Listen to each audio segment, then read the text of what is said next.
Kenapa 10 awal Zulhijjah menjadi bulan terhormat di sisi Allah? Assalamualaikum semua. Hari ini kita berada pada hari ke-6 Zulhijjah.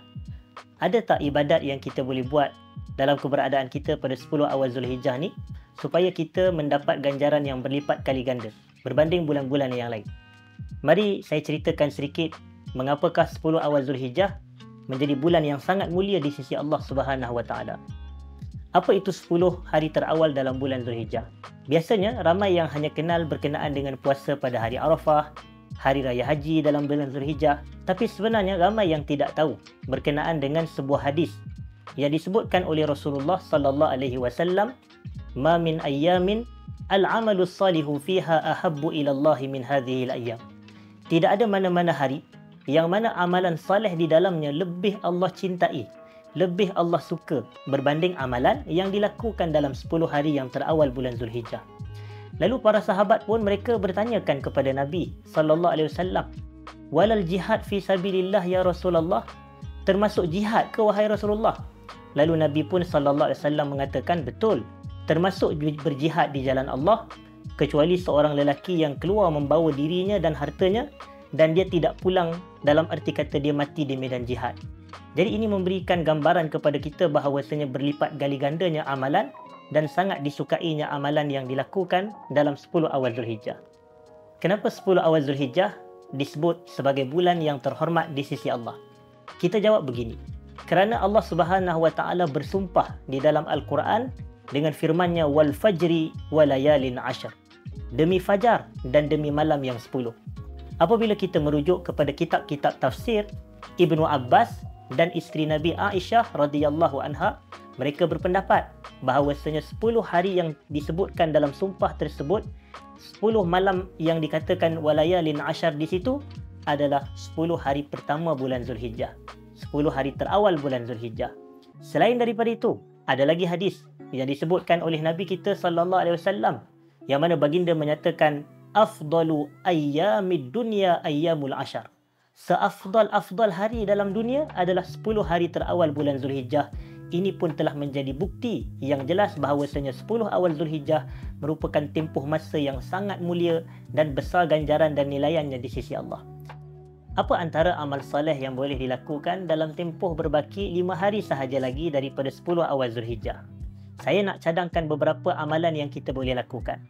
Yang pertama, kita kena banyakkan puasa sunat. Daripada hari pertama Zulhijjah sehinggalah kepada hari yang ke-9 Zulhijjah. 10 Zulhijjah haram berpuasa, kena ingat. Ramai yang mungkin bertanya, apakah lafaz niat untuk kita berpuasa sunat dalam 10 awal Zulhijjah ni?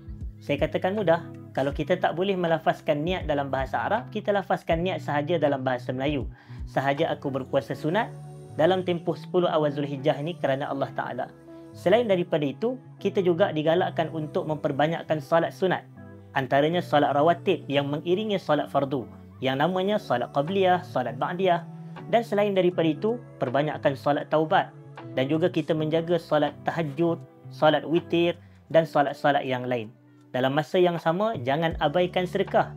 Sedekah antara ibadah yang paling besar pahalanya dalam 10 awal Zulhijjah. Sedekah ni terbahagi kepada 2 tuntutan. Yang pertama adalah sedekah wajib. Yang kedua adalah sedekah sunat.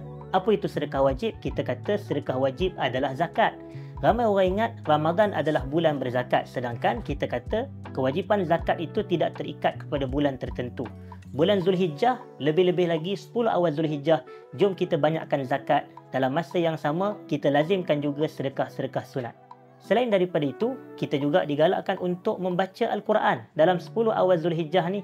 Dalam masa yang sama, kita menuntut ilmu, saling memaafkan antara kita dan orang lain, serta kita menjaga hubungan kekeluargaan serta rakan-rakan antara kita sesama kita.